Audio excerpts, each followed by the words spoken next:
Stop scrolling if you are from Uttarakhand. Stop scrolling if you are a पहाड़ी. You have to watch this video till end. शायद बहुत जल्दी ये video delete होने वाली है क्योंकि ये वीडियो हमारे एजुकेशन से रिलेटेड है। कभी आपने सोचा है उस स्कूल का क्या होगा जिस स्कूल का हेड मास्टर ही जो करो? वैसे ही उसी तरह से उस प्रदेश का क्या हो सकता है जिस प्रदेश का एजुकेशन मिनिस्टर ही जो करो। Yes, I am just talking about the Uttarakhand's education minister Mr. Dhan Singh Rawat. Basically 2021 की बात है जब मिस्टर धन सिंह रावत ने एक स्टेटमेंट जारी किया था कि वह एक ऐप पे काम कर रहे हैं। वो एक ऐसा ऐप भी आ रहा है कि जो कह रहे हैं कि अगर कहीं पे ज़्यादा बारिश होती है तो बारिश को थोड़ा आगे पीछे वो कम ज़्यादा कर सकते हैं। तो ये जो भारत सरकार को मैं उस प्रेजेंटेशन को दिखाने वाला हूँ और भारत सरकार अगर उसमें अनुमति दे देती है तो मुझे लगता है कि कई राज्यों के लिए वो भी बहुत अच्छा हो सकता है। लेकिन मिस्टर धन सिंह रावत जी, आप एक चीज़ भूल चुके हो कि नेचर से बनाई हुई चीज़ों को कोई छेड़ नहीं सकता, नेचर को कोई कंट्रोल नहीं कर सकता।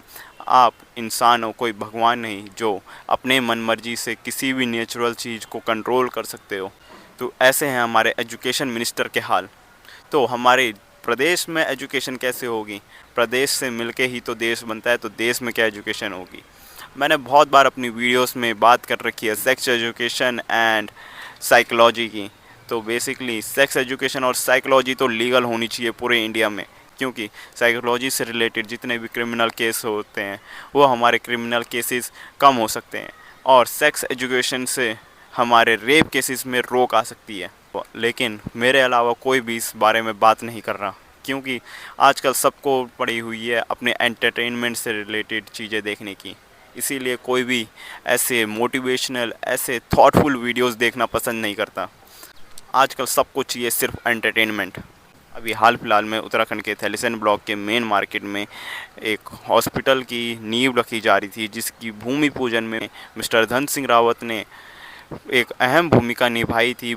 और सोने पे सुहागा ये था कि उसी दिन ये एक्सीडेंट हुआ और उसी दिन रियलिटी चेक हो गई कि हमारे थैलीसैंण में कितने डॉक्टर उपस्थित हैं और कितने डॉक्टर काम के हैं। इवन जो एक्सीडेंट में पीड़ित लोग थे उनका ढंग से मरहम पट्टी भी नहीं कर पाए वो डॉक्टर। बेसिकली उनमें से काफ़ी लोगों के पाँव में चोट आई थी, काफ़ी लोगों के पाँव फ्रैक्चर हुए थे। उनमें से एक पेशेंट का तो ढंग से उन्होंने प्लास्टर ही नहीं करा था। एक मेजर एक्सीडेंट हुआ था जिसमें एक अल्टो द्वारा 15 लोगों को घायल करा गया और 8 लोग इतने घायल हुए कि उनको एक अस्पताल से दूसरे अस्पताल में रेफर करना पड़ा। और उन लोगों में से कुछ लोगों का तो एक हफ्ते तक इलाज ही नहीं हुआ, क्योंकि हमारे जो मिस्टर डॉक्टर साहब थे वो सब के सब होली की छुट्टियां मनाने बिज़ी थे।